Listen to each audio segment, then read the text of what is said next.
Hello there, everybody. This is Mel Allen. But who dat? Not McMillan and wife, yet in sleuth, who done it? Who stole the Reds raw? Cardinal sins, indeed. Who robbed the Rangers in broad daylight? Look to the woods. Who batted ninth to become number one? Would you believe number 17? Who leads the big time in twin killings? Why, they may all get a record. And what species of rodent would not yield in the infield? You daddy rat, you. Hung up with no clue, Watson, old man? Well, don't stay and stir. Solutions you'll incur. Just refer your call to This Week in Baseball.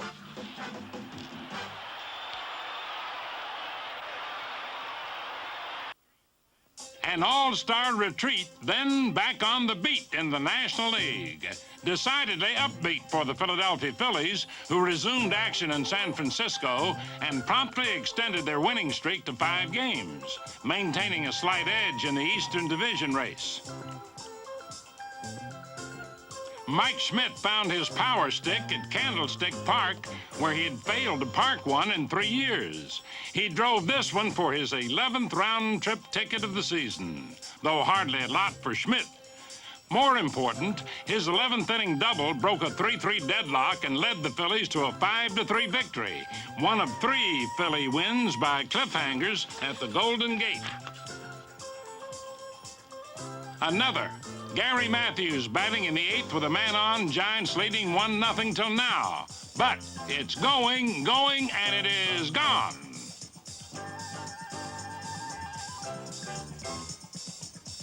A 2-1 Philadelphia triumph, followed by a 1-0 tight squeeze, again won by the Phillies. Obviously, the Giants weren't yet geared up for baseball's second half.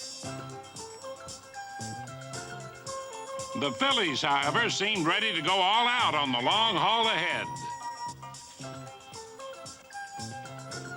Gary Matthews also got an extra out on this long throw all the way back to first. Hats off to Gary's arm. And another Philly arm churning out the outs and double outs as well.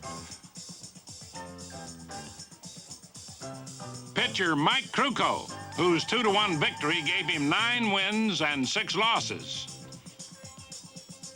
So 3 of 4 wins for Philadelphia in the cool winds of Candlestick.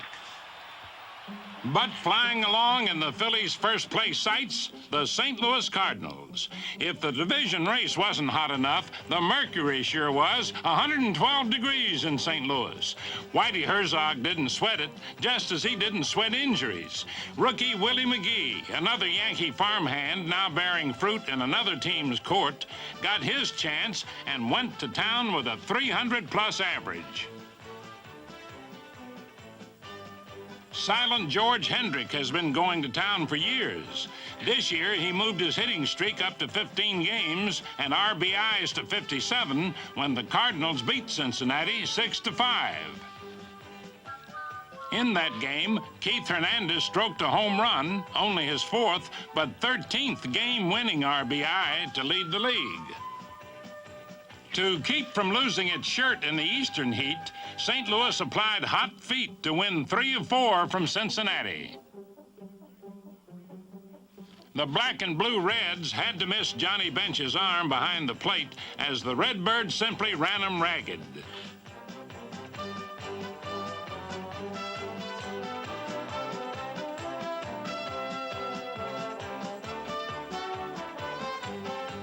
From the major's best record last year to the second worst.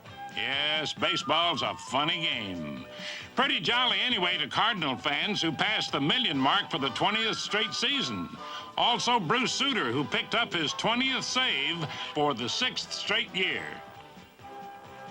So, despite injuries and heat waves, the Cardinals have shown no inclination to cool it thus far in the National League East. In Montreal, they've been waiting for bigger and better baseball from the Expos all year. With time and patience growing shorter, the Expos finally exploded with an important 4-game sweep of the Padres in San Diego to move 3 games back of first place.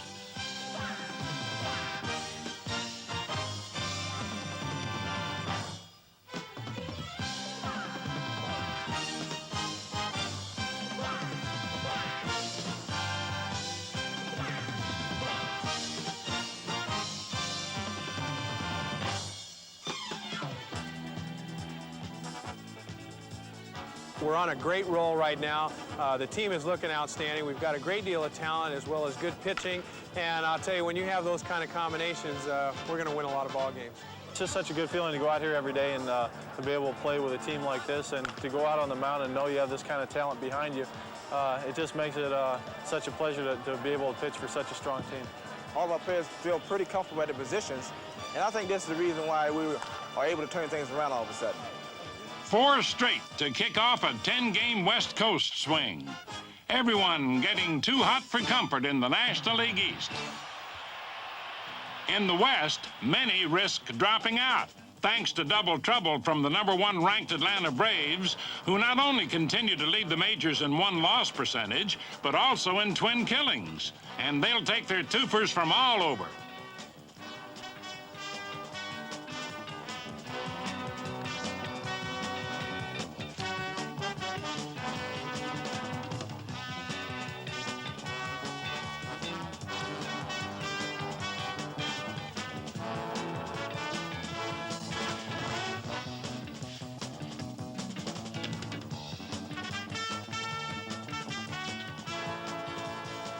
Double plays keep piling up. 109 double plays in 88 games gave Atlanta a shot at the season record of .217 set by the 1949 Philadelphia A's. And while the Braves went on doubling them up, 13 of 18 wins put them 6 games up on second place San Diego and 8 games up on third place Los Angeles.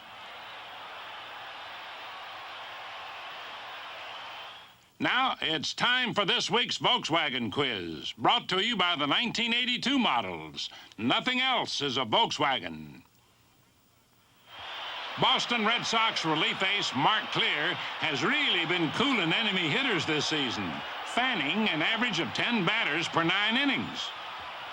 But even better, the inspector, relief ace Bill Caudle of the Seattle Mariners, who has averaged almost 11 strikeouts per 9 to lead the majors. Now, can you uncover the record for strikeouts in one game by a reliever? Actually, there's a 2-way tie, and both men were known mainly as starters. Let's investigate and see who knows. American League East, ready, aim, fire. Time to fire off the big guns in the Bronx, lest the brass fires Yankee manager Stick Michael. Okay, Greg Nettles batting with a man on in the 8th, New York trailing Oakland 1-0, and there it is, going, and it is gone. Number 7 for Nettles, and well-timed, as it not only gave the Yankees a 2-1 victory, but sparked a 5-game winning streak coming off the All-Star break. And for the first time this season, the Yankees looked more like Bronx Bombers again, belting 9 homers during those 5 wins. Bombers like Bobby Mercer, who slammed his 250th career homer, shook up Oakland pitchers, while a rearranged pitching staff held down the A's. Mike Morgan, proving he belongs in the starting rotation, did not allow any earned runs in New York's first outing in the second half. Other successful starters included Roger Erickson and this man, Shane Rawley, who had struggled in the bullpen but pitched well in 3 starts, including a 4-1 win over Oakland, his first complete game ever. It all looked like child's play suddenly after a season full of mishaps and misplays.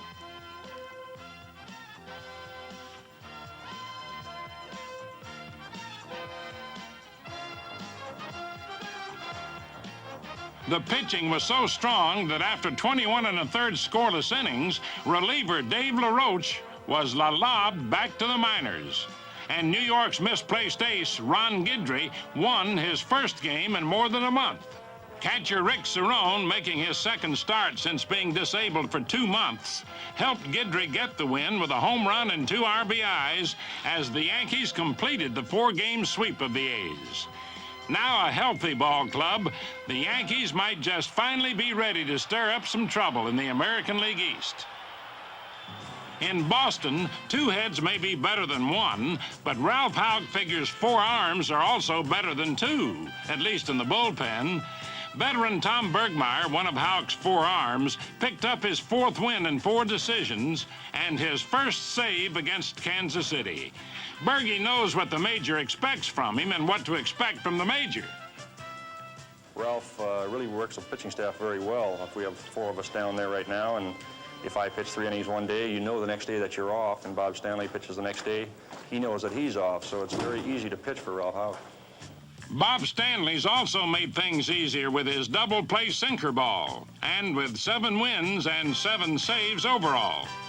Boston's bullpen has had a hand in 43 of the team's first 53 victories, meaning many were earned the hard way. Well, you always like to come in with nobody on base, but usually when I come into a game, it's first and second or even bases loaded with 1 out, and I try to get a ground ball and get a double play.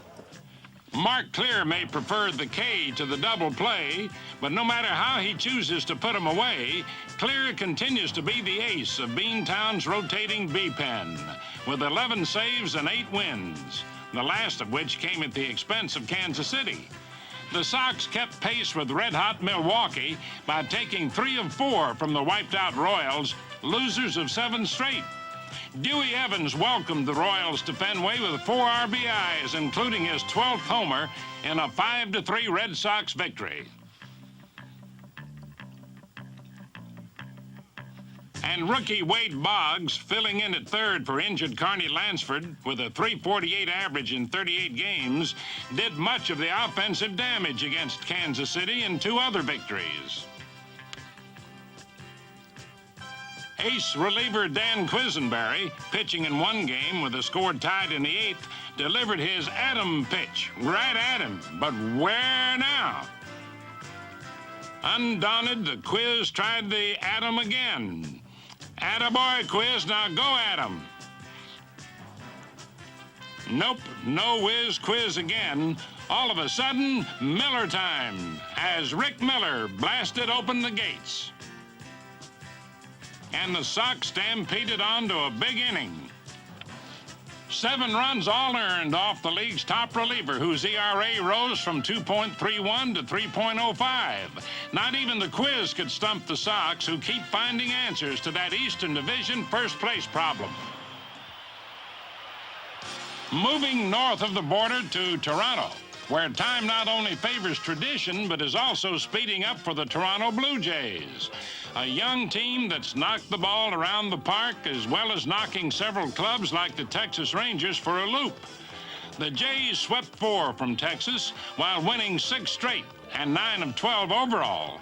With a .327 batting average, Barry Bunnell is one of several Blue Jays whose hot early season bat stats have not faded in the midsummer sun.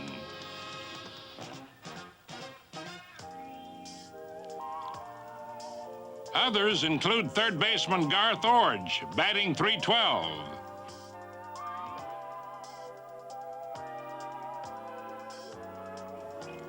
Orge is one of 3 former Yankees now hitting very well for Toronto. That includes first baseman Willie Upshaw and this man, Damaso Garcia, who led the majors in hits with 116. And slow to catch fire, but very hot of late, shortstop Alfredo Griffin, who hadn't aired in over a month and didn't air at the plate with this 10th inning blow, which deranged Texas 4-3. And on the mound, the Walrus relief ace Joey McLaughlin pitched in 3 of the Jays' 4 wins over the Rangers, while getting credit for his 6th straight win, a Blue Jays record. Hey, give them all credit. Baseball is clearly getting better in Toronto. Now, let's close the case on this week's Volkswagen Quiz. Denny McLean assured his claim to fame in 1968 by winning 31 games for the Detroit Tigers. But as a reliever in 1965, the often controversial McLean struck out 14 in 6 2/3 innings, thus tying the relief record set in 1911 by another famed starter, Rube Marquardt of the New York Giants. Hello there, everybody. This is Mel Allen. How would you like to win a one-week, all-expense-paid trip for two to your favorite team's spring training, plus $10,000? Just enter the Roll-Aids Relief Man Sweepstakes. Pick up an entry blank and official rules at participating stores featuring any of these special Roll-Aids displays. You could get to spend a whole week with your favorite players in spring training. No purchase necessary. Entry must be received by November 30th. Void where prohibited. Oh, rats. Now, don't tell us you're a squirrel. We can smell a rat. Plenty of sneaky, squiggly goings-on.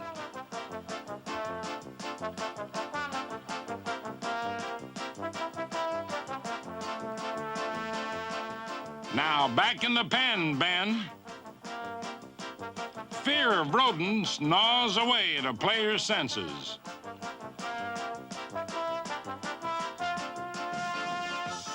No trap there. Looks like things are out of control.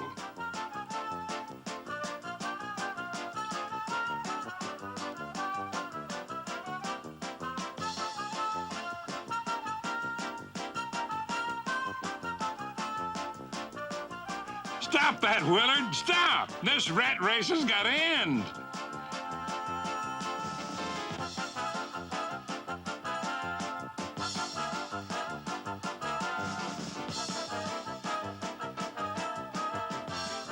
Okay, pal. Back in the rage cage. Hey, man, could squirrels cause such horrors?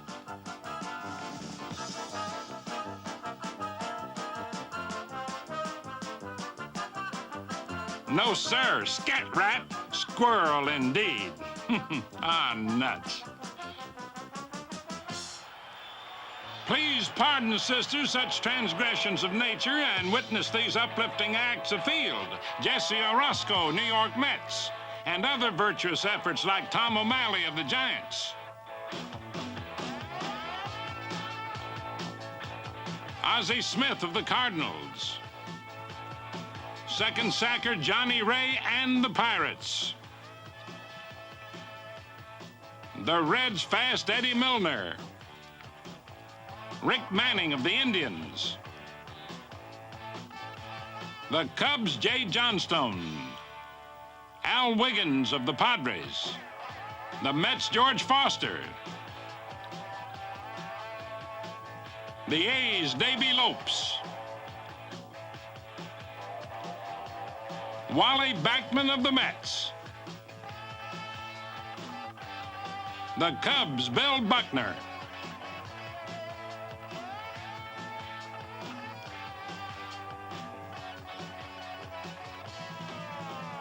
Jerry Remy, the Red Sox.